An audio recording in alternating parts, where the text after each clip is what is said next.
Android और iOS की जंग हमेशा चलती रहती है और इस जंग में से अगर मेरे को पर्सनली किसी अगर OS को चूज करना हो तो डेफिनेटली यार वो एंड्रॉयड होगा।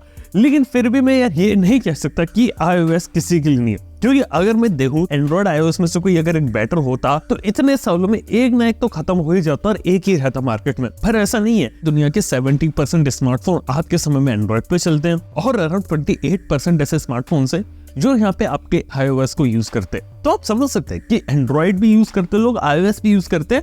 और सरप्राइजिंग फैक्ट तो ये है कि iOS का यूजर बेस यहाँ पे धीरे धीरे बढ़ता जा रहा है। लेकिन दोनों को कंपेयर करने से पहले ये समझना पड़ेगा कि आखिर दोनों को इन लोग यूज कैसे करते हैं। कि जितना इन दोनों OS के अंदर डिफरेंस है ना, उतना इनके यूजर बेस के अंदर भी डिफरेंस है। आईफोन की पॉपुलैरिटी इंडिया में है लेकिन अभी भी उसका इतना मार्केट शेयर नहीं है। लेकिन वही यूएसए के अंदर बात करूं, ये 50% से ज्यादा मार्केट शेयर अकेले लेके बैठे और यूएस के टीनेजर्स में बहुत पॉपुलर है।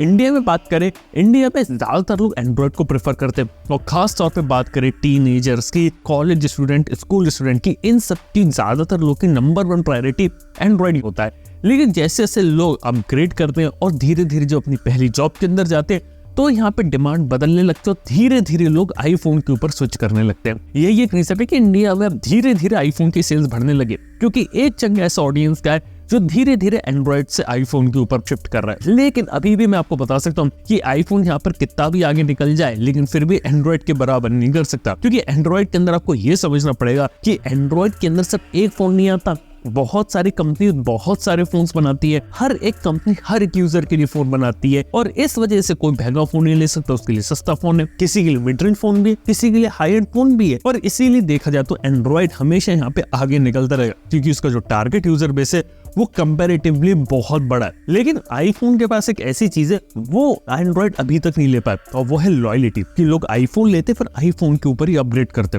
मोर देन 90% लॉयलिटी देखी गई है आईफोन यूजर्स में। एंड्रॉइड में कहानी क्या कि लोग एंड्रॉइड में रहते थे, लेकिन कुछ लोग होते जो एंड्रॉइड से iOS में चले गए। लेकिन एंड्रॉइड में प्रॉब्लम ये रहती है कि लोग ऑपरेटिंग सिस्टम के तो लॉयल हो गए यहाँ पे, लेकिन ब्रांड की लॉयलिटी नहीं रहती।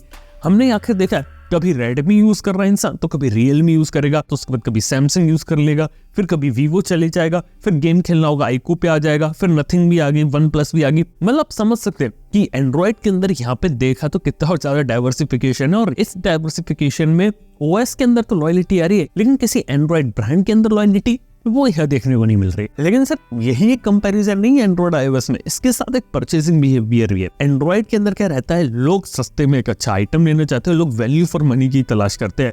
लेकिन एप्पल में लोग देखते हैं कि लेटेस्ट आईफोन कौन सा है, उसको जाकर लेते हैं।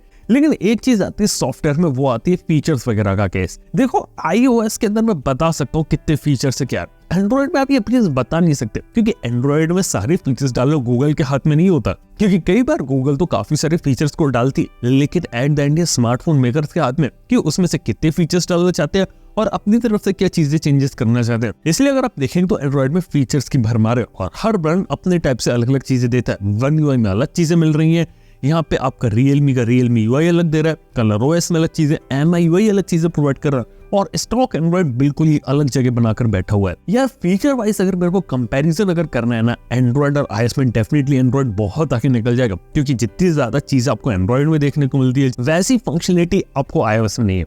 और इससे एक बात समझ में आती है, कई बार अगर एंड्रॉइड यूजर आईफोन में जाता है ना, उसको भी दिक्कत आती है। बेसिकली आईफोन में सिंपल सी बात क्या रहती है कि आपको ना आईफोन के हिसाब से अडेप्ट करना पड़ता है। एंड्रॉइड में क्या रहता है कि आप कुछ भी तिगड़म लगा के यहाँ पे एंड्रॉइड को अपने हिसाब से ऑप्टिमाइज कर सकते हो कि आपके हिसाब से वो चलेगा। हालांकि एक और ऐसी चीज है जहाँ पे एंड्रॉइड थोड़ा सा आगे निकल जाते, वो होता है नई नई चीजें ट्राई करने का। मतलब कि फास्ट चार्जिंग सुनी, फोल्डेबल सुने, एंड्रॉइड में इस टाइप की वैरायटी देखने को मिलती है, क्योंकि वहां पे एक साथ बहुत सारी कंपनीज compete कर रही है और हर एक कंपनी को इनोवेशन दिखाना है। इस वजह से एंड्रॉइड के अंदर रिस्क टेकिंग कैपेबिलिटी थोड़ी ज्यादा रहती है और आपको थोड़ी वैरायटी देखने को मिलती है। आईफोन के अंदर हमेशा आपको ट्राइड एंड टेस्टेड चीजें देखने को मिलेंगी। तो हाँ, वहां पे आपको स्टेबिलिटी देखने को मिलेगी, लेकिन कुछ अगर आपको इनोवेशन या कोई नई चीज चाहिए वो आपको एंड्रॉइड में ही देखने को मिलती है अक्सर हमेशा। और इसी तरीके से आप कंपेयर कर सकते हैं कि हार्डवेयर वगैरह में भी कितना ज्यादा डिफरेंस है। लेकिन एक ऐसी चीज है जो एंड्रॉइड अभी तक यहाँ पे क्रैक नहीं कर पाया और वो है इकोसिस्टम की। एंड्रॉइड थोड़ा सा ओपन नेचर का है। एप्पल के साथ सबसे बड़ा बेनिफिट है कि सारे हार्डवेयर वो खुद बना रहा है, सारा सॉफ्टवेयर वो खुद बना रहा है।